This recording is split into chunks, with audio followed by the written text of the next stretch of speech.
Our guest is Howard Lim. He's the president of How Creative, and he is a business and branding expert. Perfect. Okay, good.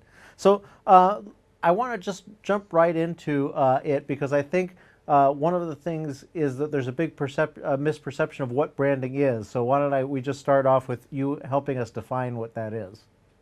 Sure. Yeah. It's kind of funny, yeah, because the last 15 years in particular, branding has been such a popular term and misused. But there's actually, and it's misconstrued where people think it's graphic design or a logo or advertising or marketing or PR, what have you. But really, what branding is, there's several components to branding. There's actually being a brand. So if I was going to say, would you prefer to drive a brand new Ford Pinto or a brand new Ferrari? What would you choose? Well, brand new Ford Pinto would be unique. You're talking to a Pinto man. Okay. But no, I get you. The Ferrari has the name. Right, right. So branded is where it's remembered and recalled in the consumer's mind or just in people in general about the perception or the experience or their expectation of a product, service, or thing. So even though maybe some people haven't driven either of those, they already have an expectation of how that car would perform based on what's they've heard about that individual car or those individual cars. So that's being branded. Then there's actually the process of building a brand, which is branding, where you're actually creating a brand and creating the look, the feel, what you stand for, how you want to be represented into the consumer market, what differentiates you, and why it matters to people. So that's the process of branding, which is the building of a brand. And there's other components as well, but those are the two primary things. So it's thinking about how you want to be perceived by the public. And greater than that, it's how you want to be perceived, but what kind of experience do you want to leave behind in the consumer's mind and heart? Okay.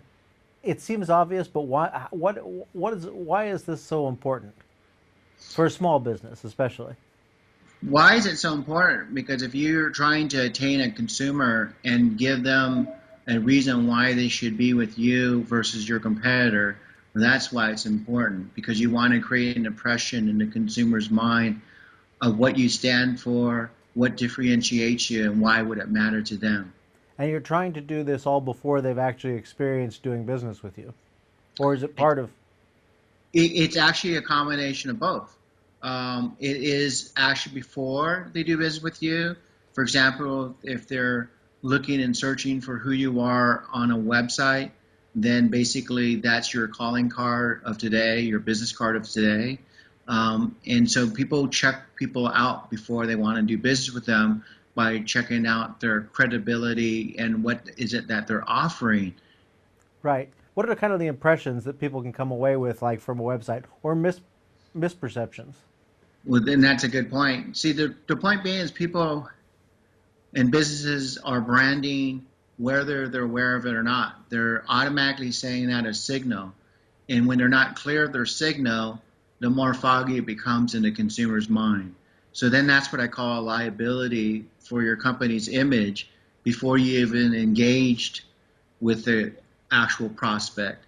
So that becomes a real negative. To make it a positive, when it comes to a website, is understand the user's experience you want to leave behind with them.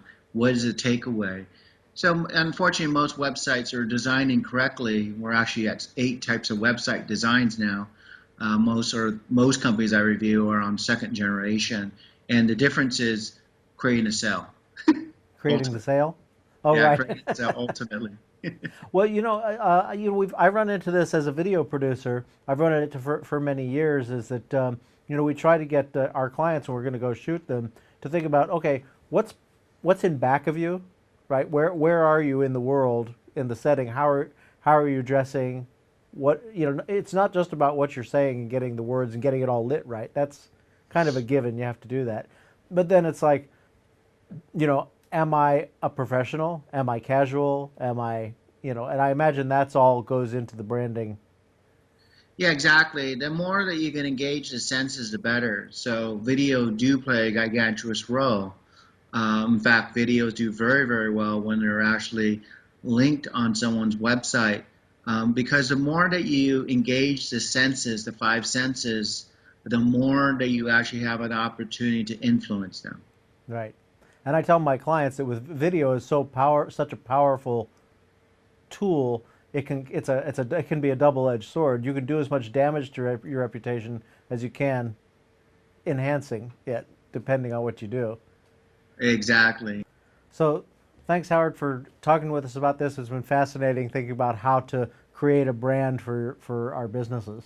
Yeah, absolutely. It's my pleasure. And you can find links to Howard's website down at the bottom of this page for anyone who wants to check out his work. And thanks again. You're welcome.